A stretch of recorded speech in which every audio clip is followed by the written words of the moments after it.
আসসালামু আলাইকুম ওয়া রাহমাতুল্লাহি ওয়া বারাকাতুহু। সবাই কেমন আছেন? আশা করি সবাই ভালো আছেন। আলহামদুলিল্লাহ আমিও ভালো আছি আপনাদের দোয়ায়। আজকে আমি আপনাদের সাথে ঘরে থাকা উপকরণ দিয়ে খুব সাধারণ একটি রেসিপি শেয়ার করতে চলেছি।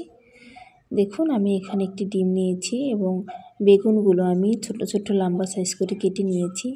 আর নিয়েছি দুটো টমেটোগুলো আপনারা কম বেশি করে নিতে পারেন। নিয়েছি দুটো মিডিয়াম সাইজের আলু। আমি আলু, টমেটো এবং বেগুনগুলো এক সাইজের করে কেটে নিয়েছি দেখার সৌন্দর্যে।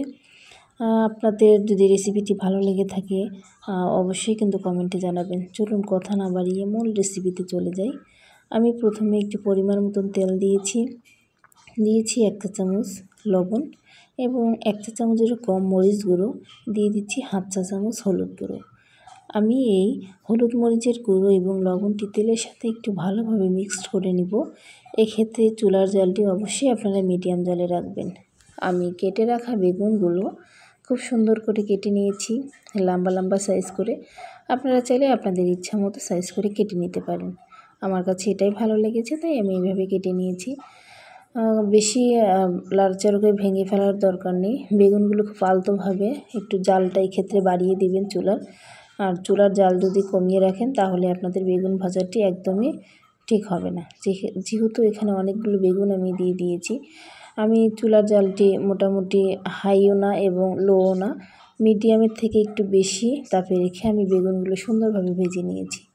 এখন আমি রান্নার জন্য এখানে তেল দিয়ে দিয়েছি।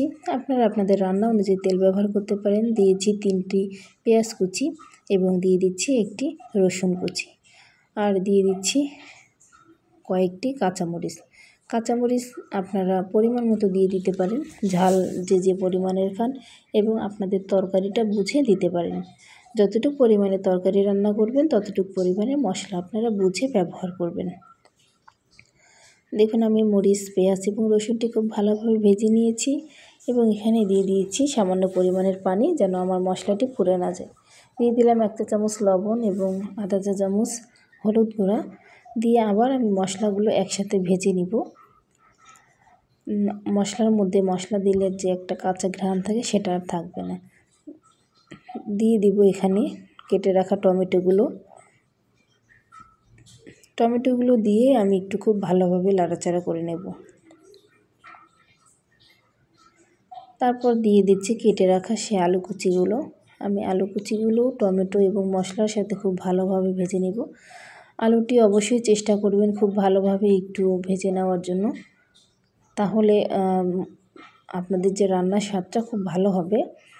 অবশ্যই আলুগুলো দেখতে পাচ্ছেন আমি কিভাবে কষিয়ে নিচ্ছি। আমি এখানে একটি ঢাকনা ব্যবহার করছি। এখানে কিন্তু আমি কোনো পরিমাণের পানি ব্যবহার করিনি।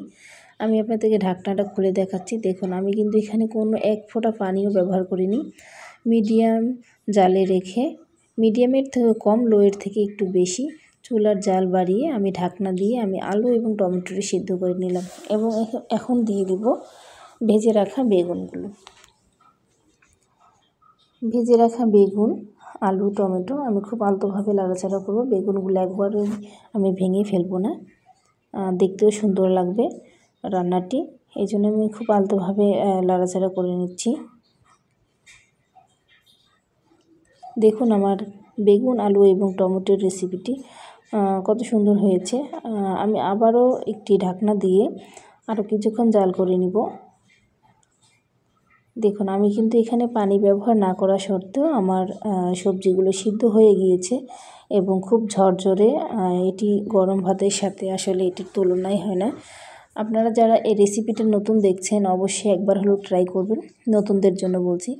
আর যে সকল প্রিয় বোনেরা অলরেডি তৈরি করে ফেলেছেন অবশ্যই কিন্তু আপনারা জানেন এই রেসিপিটার টেস্টটা কত সুন্দর। যারা রান্না করে খেয়েছেন অবশ্যই কিন্তু কমেন্ট বক্সে একটু কমেন্টে জানাবেন যে আমরাও রান্না করে খেয়েছি। আমি দেখতে চাই কমেন্ট বক্সে কয়জন এই রেসিপিটা খেয়েছেন, কমেন্টে জানাবেন। দিয়ে দিচ্ছি একটি ডিমটা আমি তো আমার সবজিগুলো সিদ্ধ হওয়ার পরেই দিয়ে দিব। আমি সবজিটি একটু আলাদা করে মাঝখানে দিয়ে ডিমটি আমি ভালোভাবে একটু ফেটিয়ে নিয়েছি। ডিমটি বেশি ভেজে নেওয়ার দরকার নেই, আলগাভাবে আমি আবার সবজিগুলোর সাথে মিশিয়ে নিচ্ছি, দিয়ে আলতোভাবে নাড়াচাড়া করে নিচ্ছি। এভাবেই আমার ডিমটিও খুব সুন্দর ভাজা হয়ে যাবে। এবং এই রেসিপিটা খেতেও দুর্দান্ত স্বাদ হবে। যারা অলরেডি রান্না করে খেয়েছেন তারা তো অবশ্যই জানেন। তো আপনারা কে কে খেয়েছেন বা রেসিপিটা আপনাদের কাছে কেমন লাগলো অবশ্যই কিন্তু কমেন্টে জানাবেন। আর যদি আমার চ্যানেলের ভিডিওগুলো ভালো লাগে অবশ্যই আমার চ্যানেলটি সাবস্ক্রাইব করে পাশে থাকবেন এবং নোটিফিকেশন অল বাটনটি অন করে রাখবেন, যেন পরবর্তী ভিডিও ছাড়ার সঙ্গে সঙ্গেই আপনারা নোটিফিকেশনটি পেয়ে যান। আমি এখন আপনাদেরকে পরিবেশন করে দেখাচ্ছি আমার রেসিপিটা আসলে কেমন হলো। অবশ্যই গরম ভাতের সাথে একটি পারফেক্ট রেসিপি। যেহেতু বর্তমান আমাদের শীতের মৌসুম চলছে, আমরা অবশ্যই এই সব ধরনের তরকারি খেতে খুবই পছন্দ করি এবং খুবই ফেভারিট আমাদের।